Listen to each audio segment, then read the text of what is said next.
চলে, প্লেটটা তো আমি তুলেছি। আগে বললো তো। এই প্লেটটা আমি তুলেছি, আপনি বললাম অ্যাকচুয়ালি কাস্টমার না বললে আমি আসি না। ও আচ্ছা আচ্ছা। বুঝতে পারছেন, আপনি যখনই বললেন আমি তখনই চলে আসবো। মানে আমার তো কাজ হচ্ছে আপনার জন্য আরো 10 জন আসা। মানে আমাদের গ্যারান্টি এটা যে মটন খাওয়ার পরে সে বলবে যে না আরেকবার যাবো। ভালো হয়েছে। আমি নিজে পিসটা তুলেছি, এবার যদি বলতেন এই পুরো প্লেটটা আমরা সার্ভ করতাম, সঙ্গে আমাদের ভিডিওটা হতো। ঠিক আছে। মানে এই আপনার ভিডিওতে একটা ভিডিওতে আমাদের 50টা লোক পারে। ও আচ্ছা আচ্ছা আচ্ছা। আপনার এলাকার লোক যখনই দেখবে যে মটন ঝরে পড়ছে ওর ছুটে চলে যাবে, আর আপনি তো খেয়ে খারাপ বলতে পারবেন না। না না ভালো হয়েছে। হ্যাঁ, যে আমাদের প্রথম জিনিস হচ্ছে যে মটনটা যে পিওর, এই মটনটা আপনি অন্য জায়গায় পাবেন না, কোথাও পাবেন না। এটা আমাদের চ্যালেঞ্জ। এটা হচ্ছে দেশি খাসি, দেশি খাসি। এটা সামনের রান তো দিদি ভাই, সামনে যে এটা হচ্ছে সামনের রান।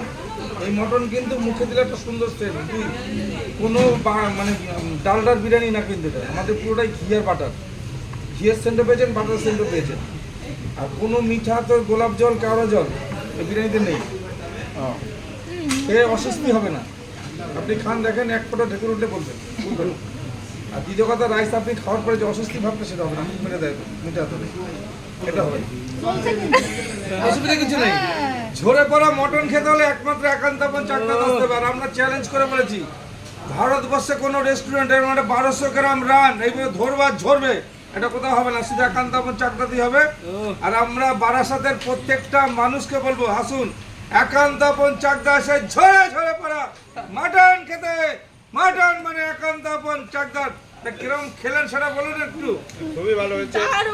আমরা কিন্তু বারাসাতে কাউন্টার করছি 2026-এ, একদম শুরুতেই বারাসাতে পেয়ে যাবেন আমাদের ঝরে পড়া মাটন একান্তপন চাকদার। টাটা। বারাসাতে আমার জাতীয় সড়কের উপরে।